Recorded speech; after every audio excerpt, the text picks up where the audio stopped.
to my first tutorial video for the Hammer World Editor.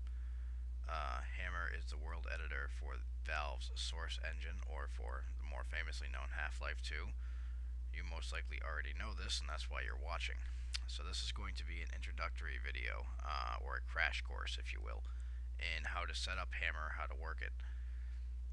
Basically, I'm going to teach you everything you need to know as to how to make a map and how to do it correctly. Alright, so let's get started. You're going to need to open up your Steam, go to your Tools tab. And now once you're in your Tools, I need you to download Source SDK. Not Base, not Orange Box, none of that shit, just the SDK. That's it. Once it's downloaded, I want you to right click on it. And I want you to scroll down to your properties. Open up the properties. Now once you're here, I'm going to zoom in for you. You're going to click on Set Launch Options. Once you're there, I want you to look at this. Alright, you're going to want to type exactly what I have here, which is -ENGINE space EP1. So basically, Engine Episode 1. Once you've typed that in, I want you to hit OK. Now, Source SDK should launch properly. If you don't do that, it's not going to launch. Once that's done, let me zoom out again. I'm going to have you start up your Source SDK. Once that's up and running, you're going to see this view right here. I'm going to have three applications: your Hammer Editor, which we'll be using, your Model Viewer, and your Face Poser, which we will not be using, so you can ignore those for the time being.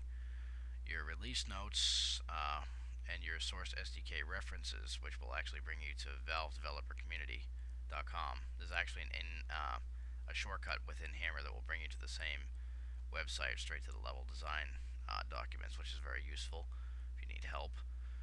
You can ignore the soft image. XSI mod tool is kind of like 3D Max or Maya. It's used to create 3D models. We're not going to mess with that.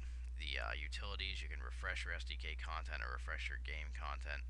If you screw some settings up, then you feel like an idiot, you can save yourself. You have a create a mod utility, which is very useful if you're creating a mod. It'll actually walk you through the process step by step of actually getting started, and then it will even go as far, I believe, if I remember correctly, it'll actually create a new file directory for you and everything. So that's a pretty handy little tool there. And down here you'll notice we have engine version and current game. For our engine version, you'll only have two options, or you should. I only have two options, which is the orange box and episode 1. Alright, so you're going to want to use episode 1 to run Half-Life 2 and Half-Life 2 episode 1, obviously. And for anything above that, such as Team Fortress, anything orange box related, you're going to want to use the episode 2 engine or the orange box engine. Counter-Strike still uses the episode 1 engine, if I remember correctly. So under current game, you're going to want to select Half-Life 2, because that's what we're going to be mapping with today. Alright, so once that's selected, I want you to double click and start up Hammer Editor. Once your Hammer Editor comes up, you're going to see this screen here. This is exactly what it's going to look like on yours. You're going to go to File, and you're going to type New, or click on New, sorry. Once that comes up, you're going to notice this is your actual view. It's 4 separate screens. Very similar, in fact, to 3D Max or some of those other modeling programs, which for some of you guys who have used those, you're going to feel a little bit more comfortable working with Hammer. I personally really like this setup. I find it really nice, but there is actually, you can change this. One, you can actually change the size of this, but you can actually enlarge one particular screen that you like, and just, if you don't like the setup, you can change it. So let's get started here. This is the 3D camera, which will either display things in whatever format you choose. Textured is the standard format or default, but you can see it in wireframe, flat, the textured default, or the shaded texture with polygons, your light map grid, which is a bit advanced, we'll get to that later, and 3D smooth texture. So now over here you'll notice this is our top view, or X/Y, or Y terrain, just technically up and down, but this is the top view. So this would be like your helicopter overhead view of your map. And by the way, to zoom in and out, I'm using the scroll wheel button on my mouse. If you don't have one of those, you'll have to use the magnification tool, which I'll show you how to use that in a minute. I hate that thing, by the way. So this is your front view, and this is your side view. Alright, and that's basically all the same thing. These screens you can only view in wireframe. This is your 3D image.